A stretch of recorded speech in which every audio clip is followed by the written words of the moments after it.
시청자 여러분 안녕하십니까. 파워인터뷰 진행의 곽경호입니다.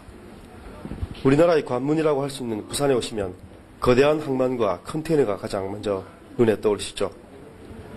동부아시아를 대표하는 항만도시인 부산에 최근 기업 합병을 통해 초대형 항만 물류회사가 탄생해 큰 주목을 받고 있습니다.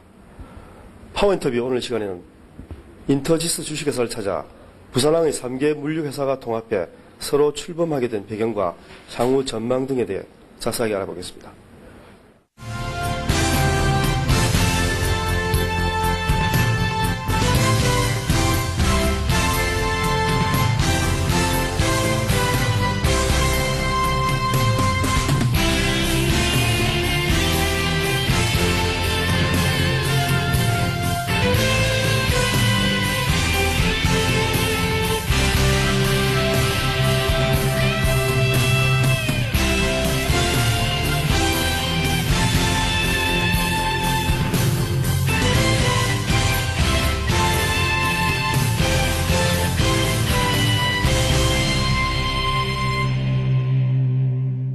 파워인터뷰 61번째 초대 손님으로 인터지스 주식회사 정표화 대표를 모셨습니다. 정 대표와 함께 부산항의 물류에 대해서 자세한 말씀 나눠보겠습니다. 대표님 안녕하십니까? 안녕하십니까? 인터지스는 그 동국제강그룹 그 3개 계열사가 이렇게 합병을 해서 출범한 회사가 아니겠습니까? 우선 그 인터지스의 그 초대 대표이사로서 소감부터 한 말씀 부탁드립니다. 지난 반세기 동안 부산항을 기반으로 항만 하역, 운송, CY 등의 사업 분야에서 괄목할 만한 성장을 했었던 동국통운, 국제통운, 삼주항운이 하나의 회사가 되어 2010년 1월 인터지스 주식회사로 새로운 출발을 하게 되었습니다. 물류업계의 치열한 경쟁 속에서 미래를 주도하고 트렌드를 선도하는 기업으로 성장하고자 하는 목표를 가지고 전 임직원이 맡은 분야에서 최고의 역량을 다하고 있기 때문에 인터지스의 무한한 성장을 믿습니다. 부산항과 물류업계의 성장에 일조하는 인터지스를 지켜봐 주시기 바랍니다. 앞서 그 대표님께서도 잠시 이렇게 설명을 해주셨는데요. 그 인터지스가 어떤 회사인지 한번 정확하게 한번 소개를 해주시죠. 먼저 인터지스라는 사명은 세계적, 국제적이라는 의미의 인터내셔널과 물류라는 뜻의 로지스틱스로 합성어입니다. 물류업계에서 그레이트 원으로 성장하고자 하는 당사의 목표와 비전이 사명에 잘 나타나 있습니다. 2010년 인터지스라는 새로운 이름으로 2012년 개장할 부산항 신항 2-3단계 운영사이자 포항과 인천, 당진 등 지역 거점망을 통한 국내 네트워크를 바탕으로 하여 해외 진출을 적극 검토하고 추진할 계획입니다. 인터지스가 이번에 그 새롭게 출범한 회사다 보니 그 다양한 사업 목표나 또 향후 계획 같은 게 있을 것 같은데 한번 소개를 좀 해주시죠. 지난 그 2008년 미국발 세계 경제 위기로 인한 국내외 경기 한파 속에서 많은 어려움을 겪었지만 인터지스만의 정신과 노하우로 외적 위기를 슬기롭게 돌파했다고 생각합니다. 이런 고유의 경쟁력을 바탕으로 2010년 사업 계획을 매출 3,500억 원으로 수립하였습니다. 이 계획은 단순한 숫자가 아닙니다. 앞에서도 말씀드린 것처럼 올해는 세계의 법인을 통합한 첫 해이기 때문에 그 어느 해보다 목표 달성을 위해 노력할 것입니다.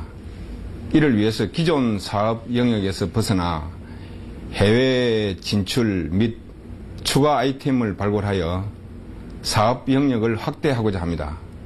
그리고 내부적으로는 시스템 확충, 우수 인재 발굴, 교육 강화 등 최선을 다해 복합 물류회사로 성장하고자 합니다. 이번 그 인터지스 출범으로 그 부산항에 본사를 둔 그 물류기업 가운데 가장 규모가 큰 회사가 탄생했다 이렇게 볼 수가 있지 않겠습니까?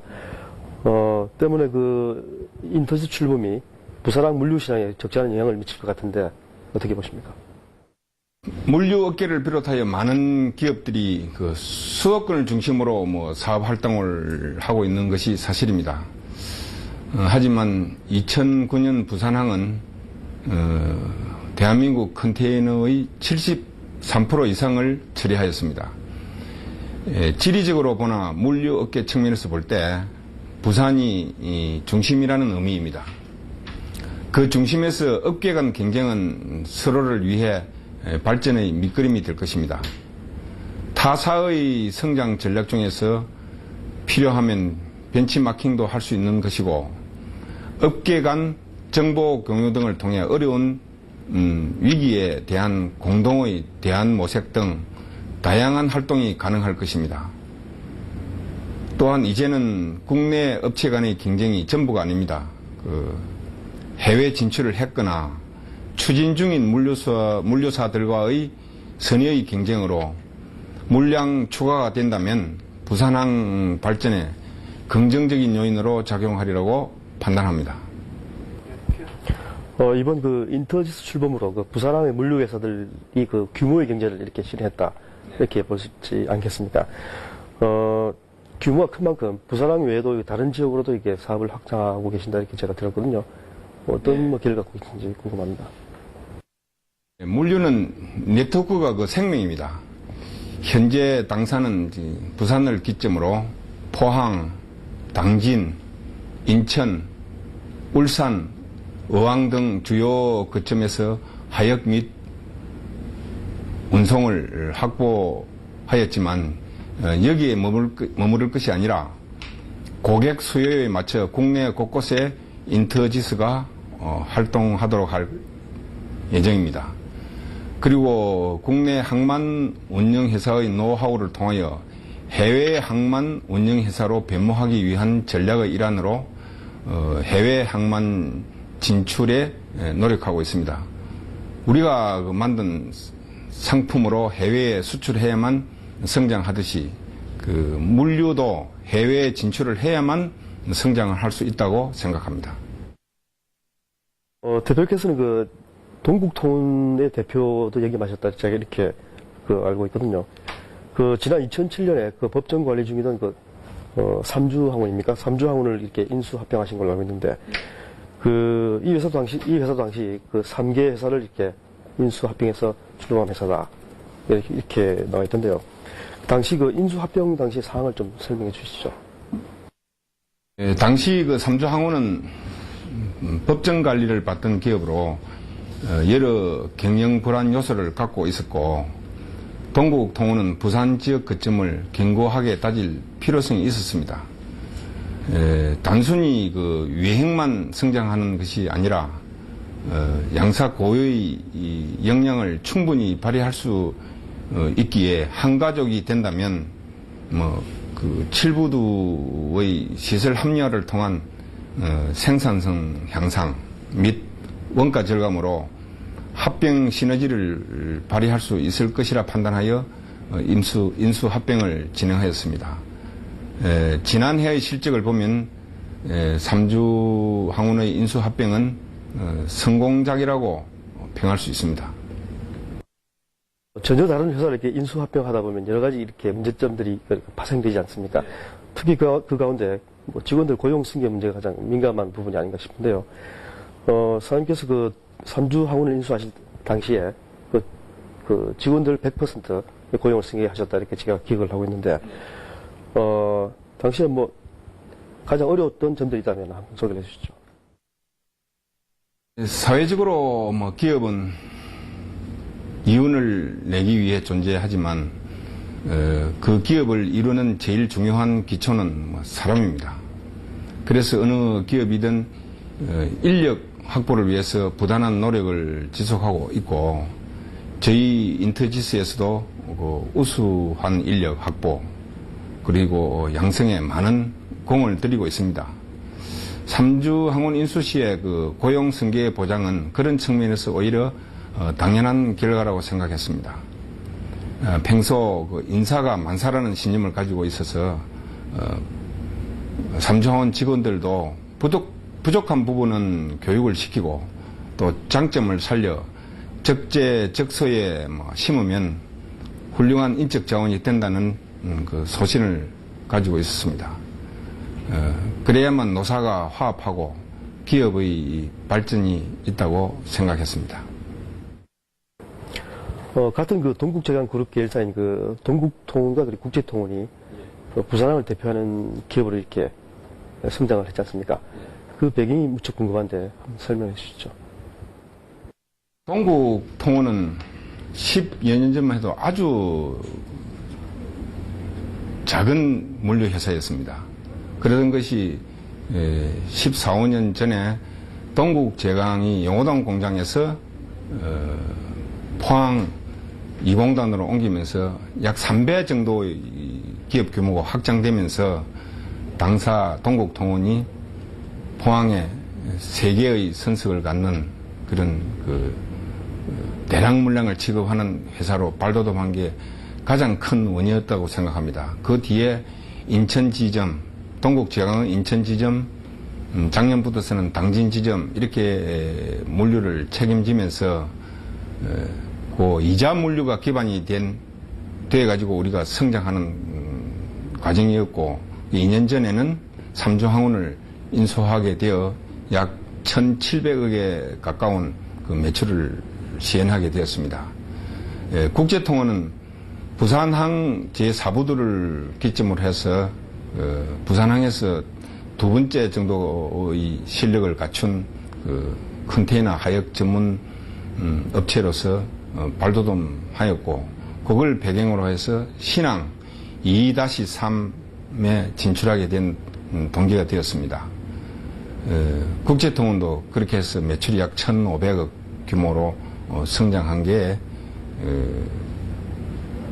부산항에서는 향토 기업으로서는 아주 우수한 기업이라고 다들 판단합니다만은 그룹사에서 그런 중견기업 동국통운, 국제통운, 삼주항운이 합병을 하면은 보다 더 큰 시너지 효과를 창출할 수 있다 이렇게 판단하셨고 저희들이 서두에 말씀드렸습니다만은 금년에는 우리가 물류 기획팀을 구성해서 해외에 진출하기 위한 적극적인 검토를 하고 있습니다. 대표이사인 저로서는 해외 사업 진출에 어느 사업보다 더 적극적으로 추진할 각오가 되어 있습니다. 지난해 그 금융위기의 여파로 그 항만 물동량이 이렇게 대폭 감소했지 않습니까? 올 들어 이렇게 회복세를 보이고 있지만은 그 글로벌 금융위기 이전 수준의 한 80% 정도밖에 회복되지 못했다 이렇게 통계가 나와 있던데요. 향후 부산항 및 물류업계가 이 같은 상황을 극복하고 좀 더 성장하기 위해서는 뭐 어떤 점들이 필요하다고 보시는지 견해를 한 말씀해 주시죠.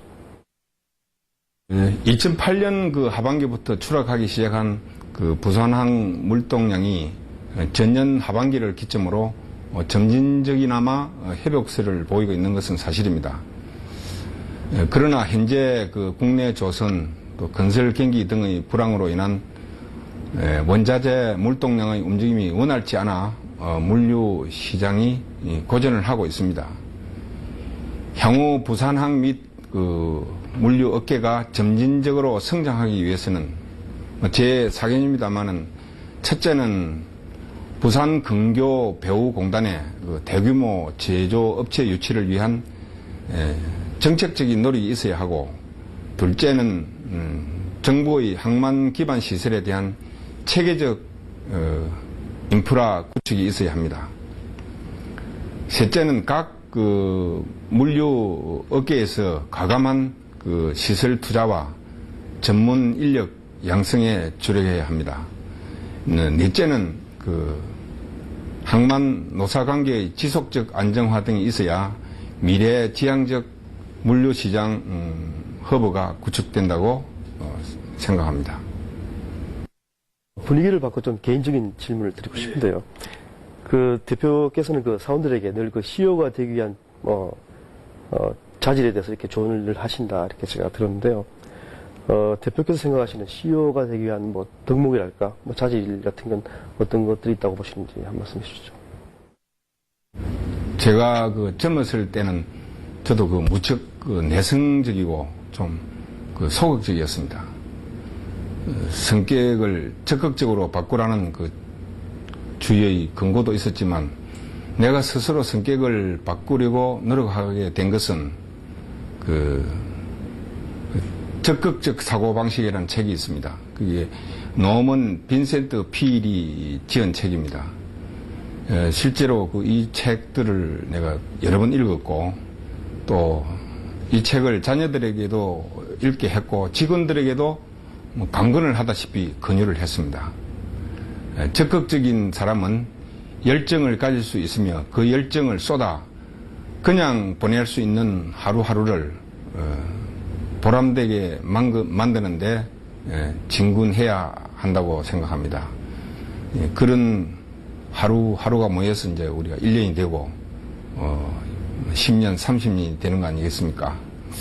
그래서 저는 직원들에게 열정과 긍정적인 그 마인드를 가지고 보람된 삶을 살다 보면은 그 먼 훗날 CEO를 꿈꾸는 여러분들도 그 결실을 맡게 되리라. 그렇게 항상 그 강의도 하고 직원들에게 계속 교육시키고 있습니다. 부산항의 그 물류를 책임지는 기업의 그 CEO로서 그 향후 계획이나 포부가 계시면 그대로 한 말씀 부탁드립니다. 앞서 많은 이야기를 했습니다만은 치열해지는 경쟁 속에서 저희 인터지스는 부산을 대표하는 전문 물류 기업에서 한국을 대표하는 복합 물류 기업으로 성장시키고자 합니다. 이를 위해 저를 비롯한 임직원 모두가 한마음으로 노력하고 최선을 다할 것입니다.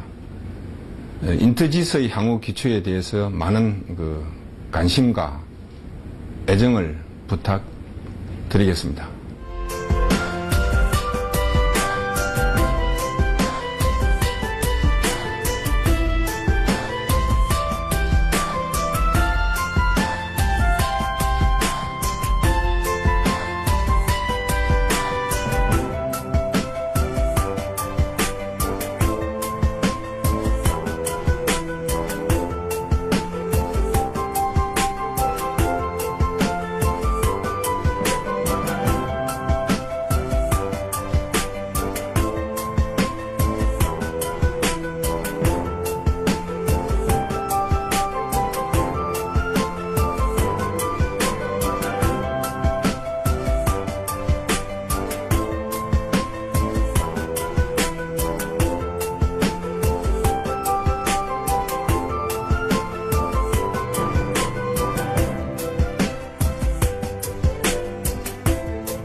세계의 숨은 실력자로 통하는 동국제강그룹은 서울과 수도권을 중심으로 성장한 기업이지만 태동이 부산이었다는 사실을 아는 사람은 그리 많지 않습니다.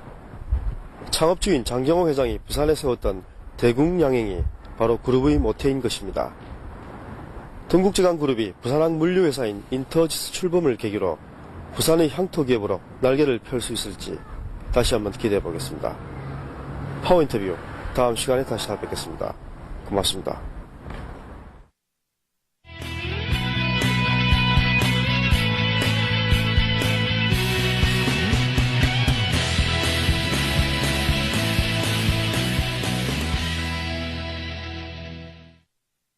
부산과 울산, 경남 지역의 경제를 하나로 묶는 동남권 광역 경제권 발전 사업이 본 궤도에 오르고 있습니다.